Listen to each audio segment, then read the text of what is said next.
반갑습니다. 할아버지 상공유사 34와 신라 48대 경문왕 편입니다. 48대 경문왕은 원래 왕위 계승자가 아니었습니다. 진골로 43대 희광왕의 신손자이자 제45대 신문왕의 외손자였고 그의 이름은 김응념이었습니다. 8살에 화랑국선에 올랐습니다. 47대 헌안왕에게 아들이 없자 헌안왕이 딸과 혼인하여 왕위에 올란 경우입니다.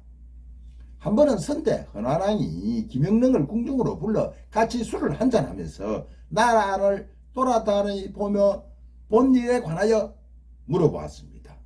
한 잔 받으시오. 그래 공께서 일찍이 화랑국선이 되어 나라 안을 두루다니며 어떤 일을 보았소이까 라고 왕의 질문을 하게 되었고 김웅릉이 대답하기를 폐하 소인은 나라 안을 두루다니며 왕 행실이 아름다운 세 사람을 보았나이다 라고 답하였습니다. 헌안왕은 행실이 아름다운 사람이라는 말에 귀를 세우고 그 참 좋은 이야기요. 어디 그 얘기를 좀 들어봅시다. 김영릉이 대답하기를 폐하 높은 지위에 오를 만한 사람임에도 겸손하여 남을 대할 때 자신을 낮추는 사람을 보았나이다.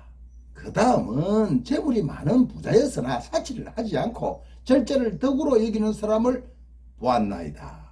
그리고 마지막으로 근세 영화를 누리면서도 남에게 세도를 부리지 않는 아름다운 세 사람을 보았습니다.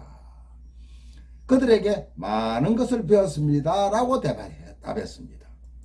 헌안왕은 이 말을 듣고 감동한 나머지 눈물을 흘리며 응념에게 말하기를 나에게는 딸 2명이 있는데 큰딸은 20세이고 작은딸은 19세이다. 그대가 마음에 드는 공주와 혼인을 하시오 라고 말했습니다.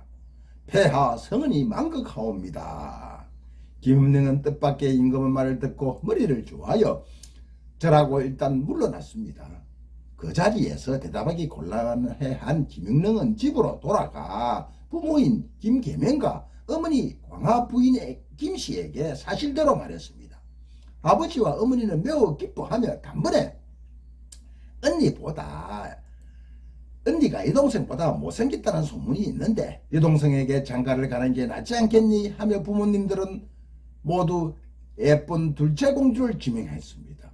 그 말에도 마음을 정하지 못한 김영릉은 흥륜사의 번거사 스님에게 가서 다시 한번 자신의 고민을 말하니 스님은 단번에 말하기를 언니에게 장가를 들면 3가지 이익이 있을 것이요 여동생에게 장가를 들면 반대로 3가지가 손해가 있을 것이다 라고 말하니 그래도 결정을 못한 김영릉은 결국 헌안왕에게 가서 폐하 소인이 감히 스스로 결정하지 못하겠사오니 폐하의 명령에 따르겠나이다 라고 말했고 왕은 김영릉에게 못생긴 첫째 딸을 시집 보내며 말하길 김영릉은 역시 훌륭한 젊은이구나 하며 감탄했다고 합니다.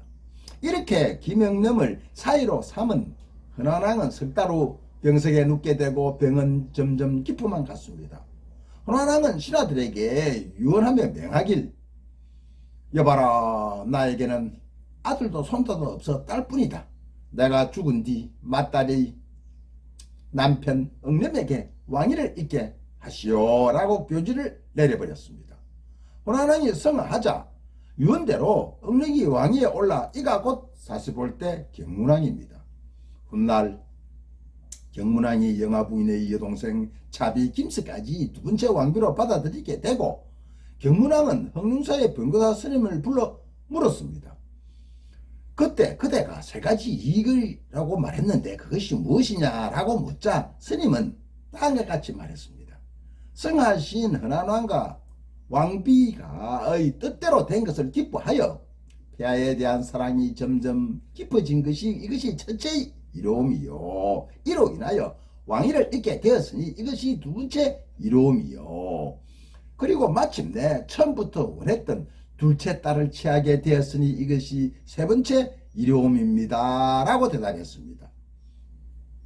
경문왕은 병고사에게 대덕 뱃설과 황금 130냥을 내려 고마움을 표시했다고 합니다.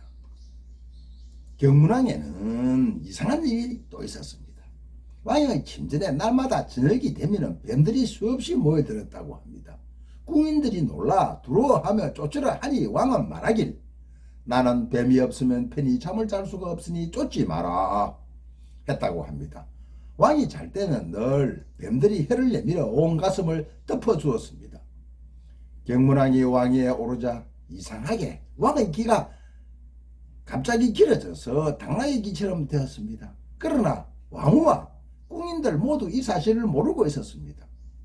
왕은 늘 두근을 쓰고 있었기 때문입니다. 오직 두근을 만드는 복두장이 한 사람만 이 사실을 알고 있었습니다.